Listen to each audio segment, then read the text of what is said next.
Oke Bos Intro.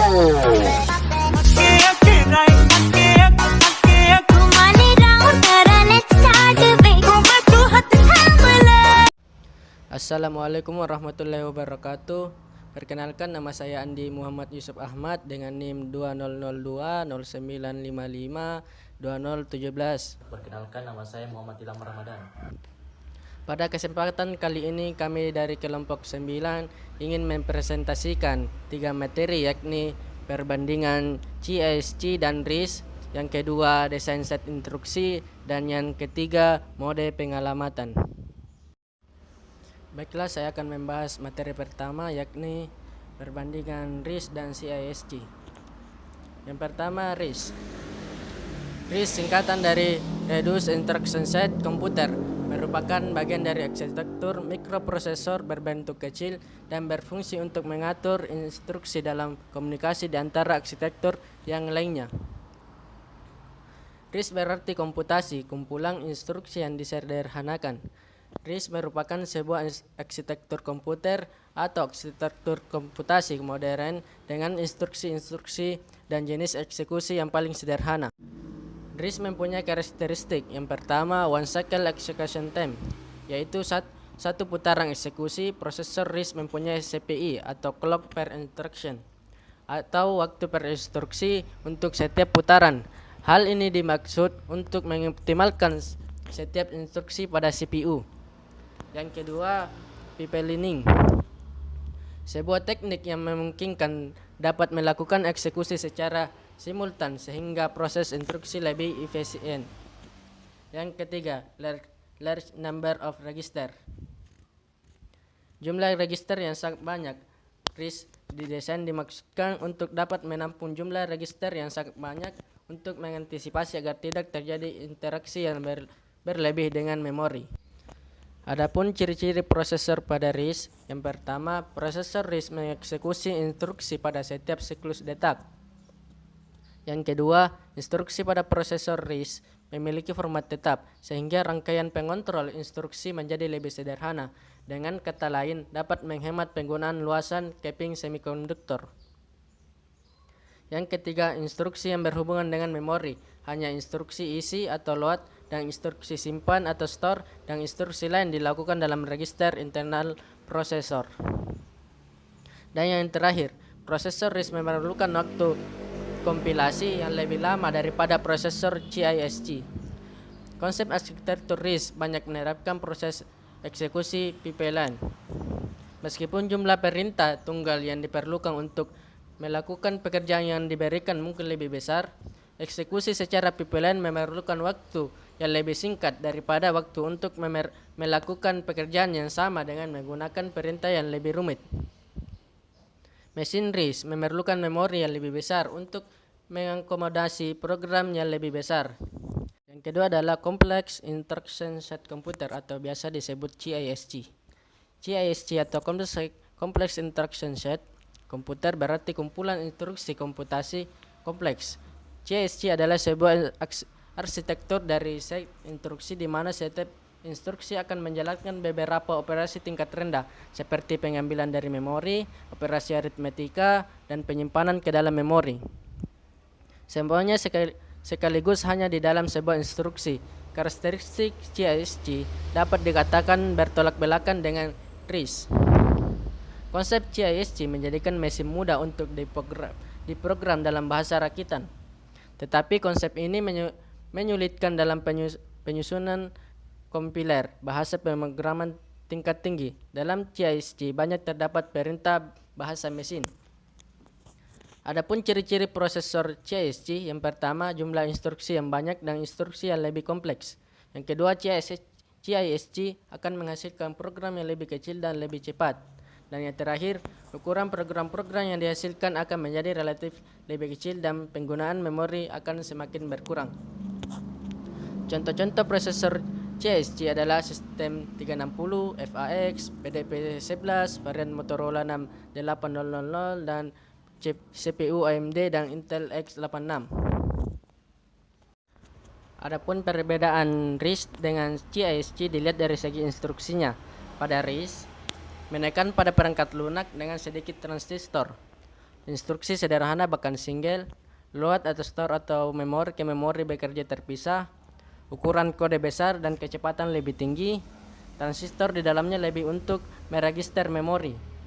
Sedangkan pada CISC lebih menekan pada perangkat keras sesuai dengan takdirnya untuk programmer, memiliki instruksi kompleks atau load atau store atau memori ke memori bekerja sama, memiliki ukuran kode yang kecil dan kecepatan yang rendah. Transistor di dalamnya digunakan untuk menyimpan instruksi-instruksi bersifat kompleks. Materi kedua, set instruksi. Set instruksi adalah sekumpulan lengkap instruksi yang dapat dimengerti oleh sebuah CPU dengan sebuah kamus berisi daftar perintah apa saja yang dapat dilakukan atau didukung oleh sebuah prosesor dan biasanya terikat dengan sebuah keluarga arsitektur prosesor tertentu. Adapun karakteristik dan fungsi set instruksi, yang pertama, operasi dari CPU ditentukan oleh instruksi-instruksi yang dilaksanakan atau dijalankannya. Instruksi ini sering disebut sebagai instruksi mesin atau machine instruction atau instruksi komputer, juga biasa disebut computer instruction.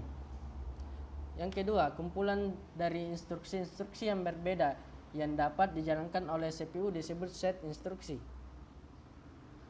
Adapun elemen-elemen dari set instruksi, yang pertama operation code atau kode, yaitu menentukan operasi yang akan dilaksanakan. Yang kedua, source operand reference, merupakan input bagi operasi yang akan dilaksanakannya. Yang ketiga, result operation reference, merupakan hasil dari operasi yang dilaksanakan. Dan yang terakhir, next instruction reference, yaitu memberitahu CPU untuk mengambil instruksi berikutnya setelah instruksi yang dijalankan selesai.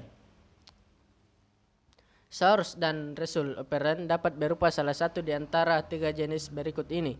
Yang pertama, main or virtual memory, yang kedua, CPU register, dan yang terakhir, I/O device. Itulah materi tentang set instruksi, dan materi selanjutnya akan dijelaskan oleh Muhammad Ilham Ramadan. Dan saya akan menjelaskan sedikit tentang mode pengelamatan. Mode pengelamatan merupakan metode penentuan alamat operan pada instruksi. Operan instruksi diletakkan pada memori utama dan register CPU. Tujuan yang mempengaruhi arsitektur komputer ketika memilih mode pengelamatan. Yang pertama itu mengurangi panjang instruksi dengan mempunyai medan yang pendek untuk alamat. Yang kedua, menyediakan bantuan yang tangguh kepada pemrograman untuk penanganan data kompleks seperti pengindeksan sebuah array, control loop, relokasi, program, dan sebagainya. Teknik pengelamatan itu ada 7. Yang pertama, immediate addressing, kedua direct addressing, yang ketiga indirect addressing, yang keempat register addressing, yang kelima register indirect addressing, yang keenam itu deployment addressing, dan yang ketujuh itu stack addressing. Yang pertama, immediate addressing atau mode pengelamatan segera adalah bentuk pengelamatan yang paling sederhana. Penjelasannya, yang pertama itu operan benar-benar ada dalam instruksi atau bagian dari instruksi. Yang kedua, operan sama dengan file alamat. Yang ketiga, umumnya bilangan akan disimpan dalam bentuk komplement 2. Yang keempat, bit paling kiri sebagai bit tanda. Yang kelima, ketika operan dimuatkan ke dalam register data, bit tanda digeser ke kiri hingga maksimum word data.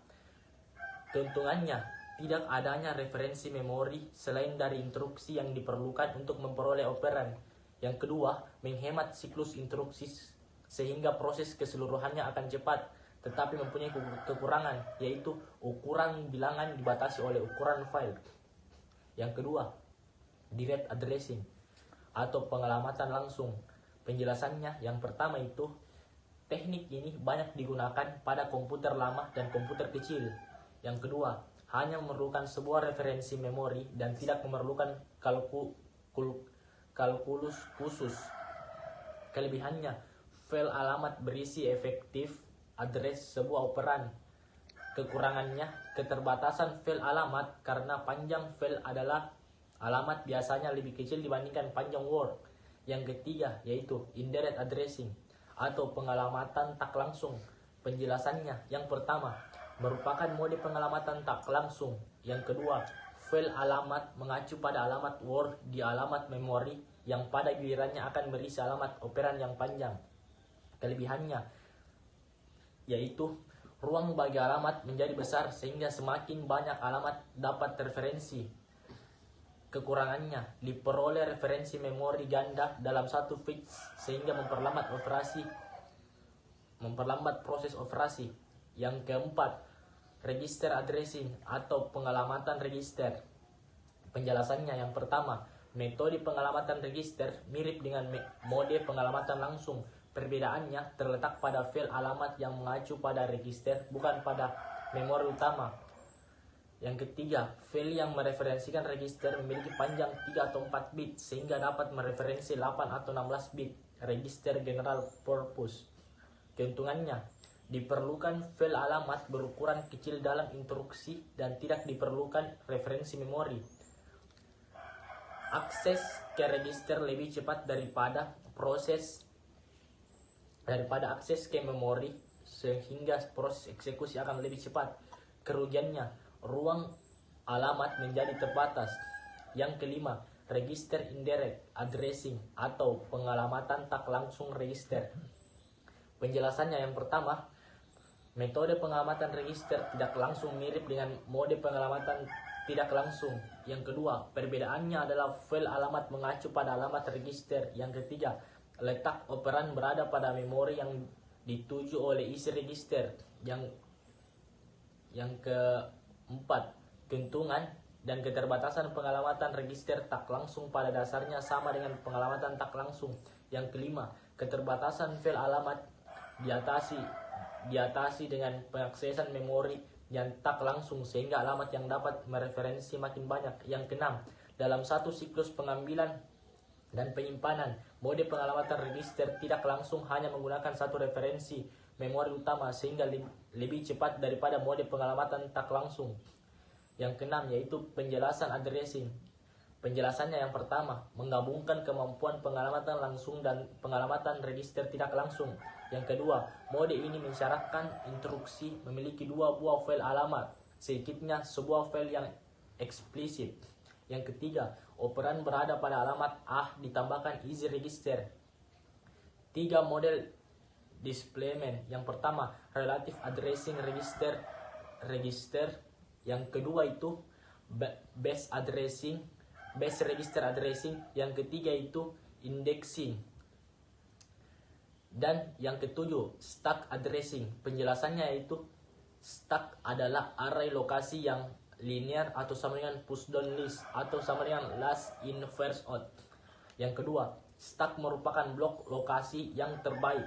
Yang ketiga, yang berkaitan dengan stack adalah pointer yang nilainya merupakan alamat bagian paling atas stack. Yang keempat, mode elemen teratas stack dapat berada di dalam register CPU, yang dalam hal ini stack pointer mereferensikan ke elemen ketiga stack. Yang kelima, stack pointer tetap berada dalam register. Dan yang keenam, dengan demikian referensi-referensi ke lokasi stack di dalamnya memori pada dasarnya merupakan pengelamatan register tak langsung. Oke, itu saja yang dapat saya jelaskan. Assalamualaikum warahmatullahi wabarakatuh.